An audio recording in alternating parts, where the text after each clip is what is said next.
नमस्कार मित्रांनो, तुमचं स्वागत आहे परत एकदा आपल्या ट्रेडिंग नॉलेज अँड सायकोलॉजी. आपण आज लाईव्ह मार्केटमध्ये आहे. बघा, की आज काय झालं बघा, मार्केटमध्ये म्हणलं होतं काल स्टडी केला होता. जर मार्केटमध्ये गॅप डाऊन ओपन होत असेल, काय म्हणतोय मार्केटमध्ये गॅप डाऊन ओपन होत असेल, तर आपल्याला आज म्हणजे फ्रायडेला मार्केट सॅडवे पाहायला मिळेल. ठीक आहे. आता बघा मार्केट सध्या लाईव्ह आहे. ओपन होताना ते कितीला ओपन झालं आहे? 54,300च्या पाशी ओपन झालेलं आहे. ठीक आहे. तिथून तो खाली ट्रेड करतोय. आता मी काय म्हणतोय, की बघा जी वरची लाईन आहे, जी वरची लाईन आहे ना, तर 54,500 धरूया. 54,500, 400, 54,400, 500 हा एक रेजिस्टन्स म्हणून ॲक्ट करेल. काय म्हणतोय मी? रेजिस्टन्स म्हणून ॲक्ट करेल आणि खालच्या साईडला 54,000, 54,000 हा सपोर्ट म्हणून ॲक्ट करेल. मार्केट आपल्याला आजच्या दिवशी ह्या झोनमध्ये पाहायला मिळेल. काय म्हणतो मी? ह्या झोनमध्ये पाहायला मिळेल. जर बिग मूव्ह पाहिजे असेल तर मार्केटने कुठेतरी इथं ब्रेकआउट केलं पाहिजे आणि इथून नंतर ब्रेकडाऊन दिला असेल तर आपल्याला कुठेतरी मूव्ह मिळेल. नाहीतर आपल्याला मार्केट ह्या झोनमध्ये ट्रेड करायला मिळेल. ठीक आहे. आता मग 15 मिनिटं चार्ट ओपन करूया किंवा 5 मिनिटं. ठीक आहे. ओपन झालेला आहे बघा. 15 मिनिटं सिंपल. आपण काय करूया आता, जरा लेवल डायरेक्ट अॅक्युरेट म्हणजे रेजिस्टन्स आणि सपोर्ट आहे ना, ड्रॉ करून घेऊया आणि मार्केट कुठं ट्रेड करतोय ते सुद्धा आपण ड्रॉ करू. बघा, मार्केट आहे ना ट्रेड करतंय कुठं, की बरोबर मिडल पॉईंटला ट्रेड करतंय. मग आता मार्केटमध्ये काय केलं असणार, जे सेलर आहेत ना, त्या सेलरनी 54,400, 500 ह्या ह्याला आपण धरूया 54,400. इथून सीई त्यांनी शॉर्ट केला. काय म्हणतो आपण इथं त्यांनी काय केलं असणार, 54,400ला सीई सेल केला असणार आहे.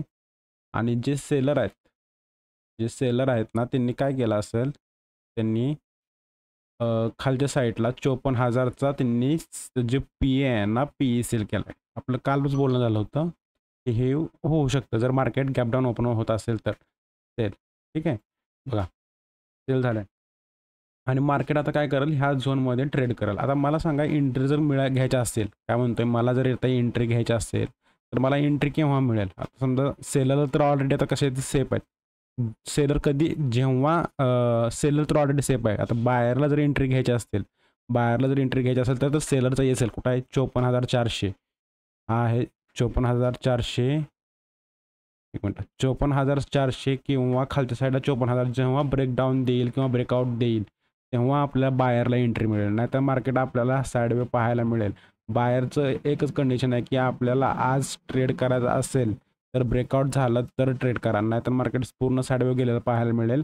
उगाच एंट्री घेऊ नका, कारण की एस एल हिट होण्याचे चान्सेस जास्त आहेत तुमचे. काय म्हणतो मी? एस एल हिट होण्याचे चान्सेस जास्त आहेत आणि तुम्ही लॉस करून घ्याल. जर समजा आज जर लॉस झाला तर उद्याची जी मुवमेंट तुम्हाला मिळणार असते ब्रेकआउटला, तर तुम्ही ती घेऊ शकत नाही, कारण की तुमच्यामध्ये आलेला असतो सायकोलॉजीचा प्रॉब्लेम तुमच्यात आज तयार होईल. ठीक आहे. काय म्हणतोय, जर आज तुम्ही नो रिझन एंट्री घेतली थोडीशी लहान मुवमेंटसाठी जर एंट्री घेतली इथून कुठेतरी, तर नंतर मार्केट रिटर्न माघारी गेल्याला दिसू शकते. त्यामुळं प्रॉपर एंट्री बायरने घ्यायची आहे. ठीक आहे. आणि सेलरने जोपर्यंत झोनमध्ये आहे तोपर्यंत शांत राहणे, टाईम डिकेचा म्हणजे प्रॉफिट घेणे. म्हणजे जोपर्यंत मार्केट ह्या झोनमध्ये आहे तोपर्यंत शांत राहावं. काय करायची गरज नाही आहे. ठीक आहे. एवढं सांगत होतं. आता लाईव्ह मार्केट म्हणून तर ओपन करून दाखवले, की आपण काल ॲनालिस्ट जे केलं होतं ना, तर ते ॲक्युरेट का झालं बघा, की ॲक्युरेट झालं आहे.